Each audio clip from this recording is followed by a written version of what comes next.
Here's a basic pentatonic scale on the guitar played in two slightly different ways. If you can spot the difference, then you know what today's video is about.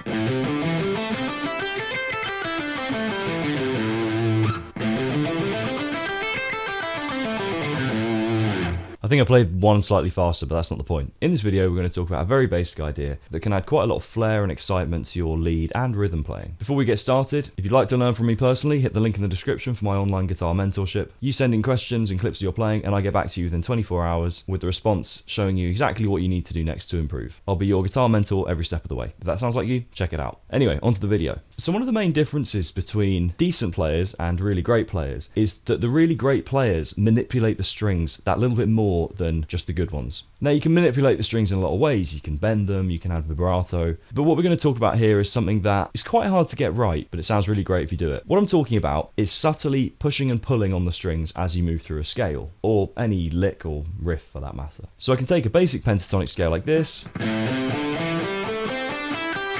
and all I'm going to do is slightly pull on the strings as I play through it. I don't know if you can hear much difference there, but there's a tangible change in the feel of what I'm playing. You can pull them slightly more if you want to hear it a bit more. That was perhaps more obvious. A great example of this being used to great effect is in Eric Gale's lead playing.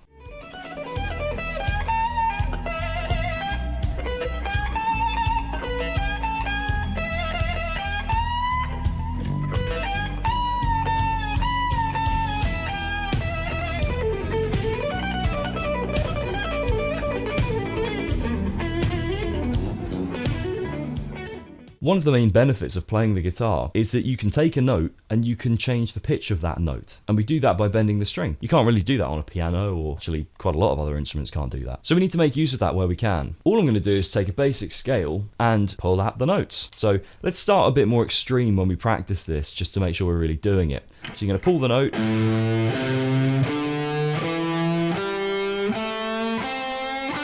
And so on. Sounds a bit silly, but we need to learn to control this. If you try to be too subtle at first, you'll probably just sound like you're kind of playing the notes a bit too sharp, and it won't sound that great. If you find this difficult, just try pulling the notes with the first finger. It's a little harder to do with the third and fourth fingers. So I can take this pentatonic scale, and I'm just going to pull on the notes with the first finger across this 5th fret here. Now the cool thing is, if you do this well, you'll find that you pull the note with the first finger, and when you go to catch it with the 3rd or the 4th finger on the next note, the string is already slightly pulled sharp anyway, so it actually sort of comes back to pitch on that next note of the scale. Then you can start to take any licks that you play and apply this. That's quite a basic lick. If I don't pull the strings, it just sounds like nothing, but a bit of a pull on the strings,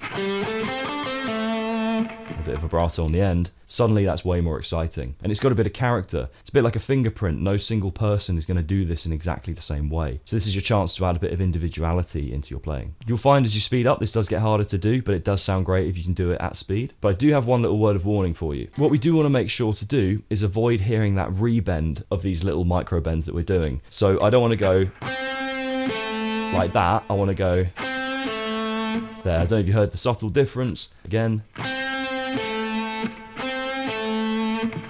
That second one, I got to the next note that little bit quicker. There's a little bit of muting going on as well, just to make sure that that note bends up and it cuts off. So when I go to the next note, we've not heard this sour kind of fall back to the original pitch of the note before. This requires a bit of like snappiness in your playing, might take some getting used to. But if you can get the hang of this, it really adds a lot of character to even the most basic ideas. I like playing pentatonic scales in groups of 5, like this. When we start to pull on those strings, suddenly it just sounds a little bit more lively. Although this is kind of a bluesy sound, it's not just reserved to blues playing. You can even do this in your riffs as well to add a bit of energy. But what I love about this is it's a playing multiplier. In other words, everything you can already play just sounds that little bit better now if you can kind of bring this in the right moments. You don't have to learn anything new, you just have to change how you play the things you already know. Let me know how you get on with this in the comments, and if you like the video, hit like, maybe even subscribe if you're feeling generous. If you want to learn from me, hit the link in the description. And if you like how this sounds, but you want to know how the pros manage to play so fast when they're improvising, this video here might be for you. Check it out, and I'll catch you on the next one.